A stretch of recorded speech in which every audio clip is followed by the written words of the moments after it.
Salut! Alors aujourd'hui, on se retrouve pour parler d'une dinguerie. De toute façon, en général, quand je fais une vidéo dédiée à un seul manga, c'est que c'est forcément une dinguerie. D'habitude, je préfère les achats manga qui me permettent de parler de plein de mangas en même temps, mais là, on va parler d'un chef-d'œuvre qui mérite plus d'attention. Donc, aujourd'hui, on va parler de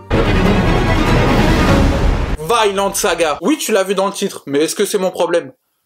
Techniquement oui, mais non. Alors comme d'hab avec moi pour tout ce qui est information complémentaire, Wikipédia est ton ami. Bon, ok, je vais le faire, mais c'est bien parce que j'adore ce manga. Je sais pas pourquoi à chaque fois que je prononce Vinland Saga, j'ai l'impression de dire Balenciaga. Voilà, je sais pas si c'est une information utile, mais moi ça me perturbe à chaque fois. Donc, Vinland Saga est un manga de Makoto Yukimura, également l'auteur du manga Planète. Le manga est publié depuis 2005 au Japon et 2009 en France, chez les éditions Kurokawa, et comporte actuellement 21 volumes, donc le rythme de parution est assez faible, hein, on est sur 1 ou 2 tomes par an. Le 22e tome est prévu en France pour décembre 2019. Le 23e, on l'attend avant 2030, on espère. Également, un animé de 24 épisodes est prévu pour juillet. Donc, c'est maintenant en fait. Hein. Je crois que les 2 premiers épisodes sont déjà sortis. Ah, je déteste faire ça, j'ai l'impression d'être un guide touristique nul. Ah oui, faut que je dise aussi de quoi ça parle. Donc, depuis qu'Askeladd, un chef de guerre fourbe et sans honneur, a tué son père lorsqu'il était enfant, Thorfinn fait partie de son équipage pour se venger. Et bien qu'il soit devenu un guerrier redoutable, il ne parvient toujours pas à vaincre son ennemi. Au fil des ans,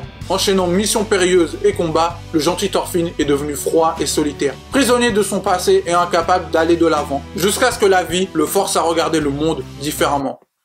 Ah non, je lis pas, hein, non. Voilà, maintenant que j'ai joué le Wikipédia humain, il est temps de parler de ce qui nous intéresse vraiment, le fond. Donc, rentrons dans le vif du sujet tout de suite. Si vous pensez que parce que c'est un manga de viking, c'est juste un manga bourrin de brut et de violence, mais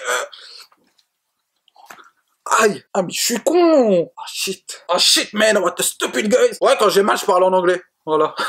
Alors bonjour, effectivement, nous avons reçu votre dossier. Ah, fuck man. Grossière erreur. Erreur éliminatoire même. Redonnez-moi votre permis, c'est fini. C'est un manga limite philosophique avec énormément de questionnements sur ce qu'est le véritable guerrier par exemple, mais aussi sur la religion, la mort, la vie, l'amour, la vengeance, le pouvoir et tout ce que tu veux. Tu veux réviser ton bac de philo? Lis ce manga. Et je dis ça en rigolant qu'à moitié parce que je pense réellement que t'as de vrais axes de réflexion poussés et intéressants. Honnêtement, tu lis Vinland Saga et Vagabond, tu t'assures un 17 sur 20 au bac de philo? Easy. Résultat garanti, testé en laboratoire sur très exactement 0 personne. Et ce que j'aime, c'est qu'on n'est pas sur de la philosophie à 2 balles. On n'est pas sur de la branlette intellectuelle genre l'Osamui. Non, là la réflexion est vraiment intéressante, poussée et bien amenée. Et ce même quand on aborde des thématiques évidentes, genre la guerre c'est mal. C'est un des rares mangas où à certains moments j'ai vraiment arrêté ma lecture pour vraiment réfléchir au concept abordé dans le manga. Qu'est-ce que l'amour? Qu'est-ce donc que le véritable guerrier? Qu'est-ce qui est jaune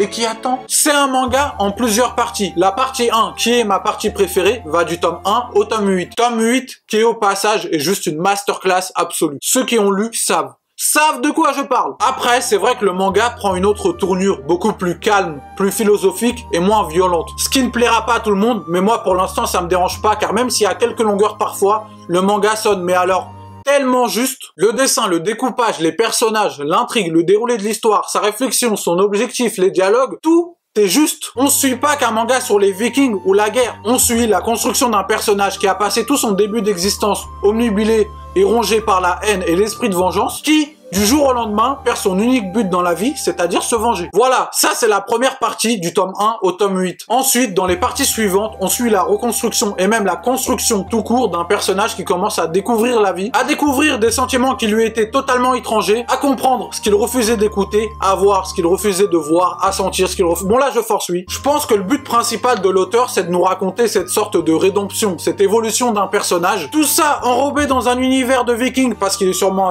fan des vikings, mais je pense que c'est d'abord cette quête de soi, cette quête de réponse qu'on suit. C'est pour ça qu'après le tome 8, le manga prend une autre tournure. Et c'est aussi pour ça que dans le manga, il n'y a pas de réel antagoniste, de grand méchant. Car comme le disait Torche lui-même, tu n'as aucun ennemi. Alors, le point magistral de ce manga, c'est les personnages tous plus incroyables les uns que les autres. T'as Torche, le père de Thorfinn et le guerrier le plus fort de tout le manga. T'as Askeladd. Au début, tu crois que c'est un simple brigand immoral en quête d'argent, mais au final, il s'avère être incroyablement badass badass et intelligent. T'as Thorkel, une grosse brute épaisse ultra impressionnante. C'est le genre d'homme qui pendant la guerre viking contre anglais va préférer aller rejoindre le camp des anglais car il trouve la guerre trop facile du côté des vikings. Donc voilà, là je pense qu'en termes de couilles, on est pas mal, hein. Là on est sur du diamant. T'as le prince Knut, victime de la soi-disant malédiction de la couronne. Est-ce légitime de faire le mal pour une quête juste? Thorfinn et Knut partagent le même objectif, créer le paradis sur Terre. Mais chacun va utiliser des moyens différents pour accéder à son but. T'as aussi Ivla, la sœur de Thorfinn, et Gudrid, qui font partie de mes personnages féminins préférés, tout manga confondu. Ce manga déborde, mais alors déborde de personnages intéressants, badass et ultra bien développés. Et comme dans Kingdom, on suit un personnage principal, mais tout ne tourne pas autour de lui tout le temps. Tout n'est pas centré autour de lui, car on a parfois affaire à des enjeux qui le dépassent. J'aime beaucoup les dessins. Bon, c'est un seinen, donc on a le droit à un trait assez dur et mature quand il le faut, mais aussi à des traits assez cartoonesques, humoristique dans les moments d'humour et plus calme. J'adore le style, l'ancrage, les décors et le chara-design des personnages. Je le place largement dans mes mangas préférés au niveau du dessin, je kiffe le style. Donc voilà, Vinland Saga c'est un chef-d'œuvre, une œuvre incroyable à lire, absolument. Vous pouvez aussi regarder l'animé,